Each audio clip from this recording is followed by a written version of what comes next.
इमरान खान गिरफ्तारी देने के लिए तैयार हैं, लेकिन डॉक्टर इजाजत नहीं दे रहे। चेयरमैन पीटीआई के वकील एडवोकेट अजहर सिद्दीक का बयान। लाहौर में जमान पार्क में मीडिया से गुफ्तगू करते हुए कहा कि आईजी से सिक्योरिटी सूरत हाल तय हो जाए तो इमरान खान जरूर पेश होंगे।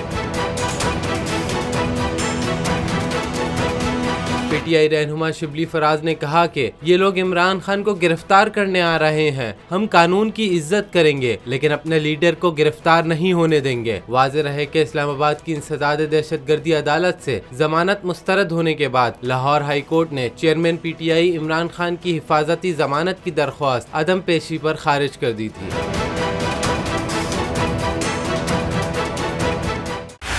बोल उड़ाएगा सबका होश, भूल जाएंगे सब अपना जोश।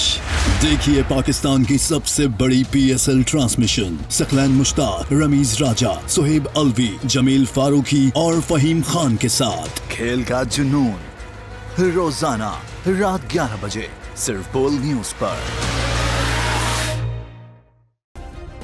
सब्सक्राइब करें और बेल दबाएं ताकि कोई खबर रह न जाए।